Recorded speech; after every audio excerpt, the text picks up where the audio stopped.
ബെന്യാമിന്റെ കൃതികളിലെ ജീവിത ദർശനത്തെയും സൗന്ദര്യശാസ്ത്രത്തെയും കണ്ടെടുക്കുന്ന ഒരു പുസ്തകം. പി.കെ. അനിൽകുമാർ രചിച്ച ബെന്യാമിൻ എഴുത്ത് ജീവിതം ദർശനം. സൈഗതം ബുക്സ് ആണ് പുസ്തകം പ്രസിദ്ധീകരിച്ചിരിക്കുന്നത്. ബെന്യാമിന്റെ 11ഓളം നോവലുകളെ അടിസ്ഥാനമാക്കിയുള്ള ഒരു പഠനമാണ് ഈ പുസ്തകത്തിന്റെ പ്രധാനപ്പെട്ട പ്രസക്തി എന്ന് പറയുന്നത്. ഒന്നാമത്തെ ലേഖനം ഇങ്ങനെയാണ്: കാലം ഹൃദയത്തിലിട്ട ആടുജീവിതം. വളരെ അർത്ഥവത്തായിട്ടുള്ള ഒരു പേരാണത്.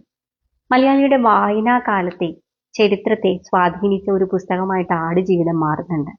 വായന എന്ന് പറയുന്നത് ഒരു സവിശേഷമായിട്ടുള്ള കൂട്ടത്തിന്റെ, ഒരു കൾച്ചറൽ ക്യാപിറ്റലിന്റെ മാത്രം ഭാഗമായിരുന്ന ഒരിടത്തു നിന്ന് ഒരു പുസ്തകം മുഴുവൻ മലയാളികളെയും ഉൾക്കൊള്ളുന്ന ഒന്നായിട്ട് മാറുന്നു.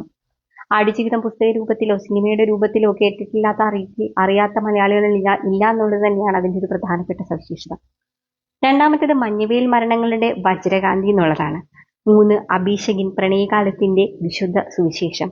4 ശരീരശാസ്ത്രത്തിന്റെ ഉള്ളറകൾ. 5 പ്രവാചകന്റെ രണ്ടാം പുസ്തകം, പ്രവാചകന്മാരുടെ രണ്ടാം പുസ്തകം. 6 നിശബ്ദ സഞ്ചാരങ്ങൾ. 7 അക്കപ്പോരിന്റെ 20 നസ്രാണി വർഷങ്ങൾ. 8 മാന്തളിരിന്റെ ഇതിഹാസം. മാന്തളിരിലെ 20 കമ്മ്യൂണിസ്റ്റ് വർഷങ്ങൾ എന്നുള്ള നോവലിനെ അടിസ്ഥാനമാക്കിയുള്ള ഒരു സൂക്ഷ്മ നോട്ടം നമുക്കിതിനകത്ത് കാണാൻ പറ്റുന്നതാണ്.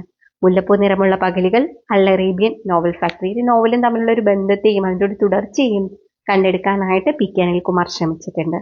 നിയാമക നോവൽ സ്വരൂപങ്ങളെ അട്ടിമറിക്കുന്ന പുസ്തകം എന്നാണ് തരകൻസ് ഗ്രന്ഥവരി അദ്ദേഹം വിശേഷിപ്പിച്ചിരിക്കുന്നത്. അഭ്രപാളിയിലെ ആടുജീവിതം സിനിമയായപ്പോൾ എങ്ങനെയാണ് ആ നോവൽ മാറിയിരിക്കുന്നത് എന്നുള്ളൊരു നോട്ടവും നമുക്ക് ഈ പുസ്തകത്തിൽ കാണാൻ പറ്റും. ശേഷം ബെന്യാമിന്റെ ജീവിതരേഖ കൂടി പറഞ്ഞുകൊണ്ട് പുസ്തകം അവസാനിപ്പിക്കുകയാണ്. വായനയിലേക്ക് നിർദ്ദേശിക്കുന്നു.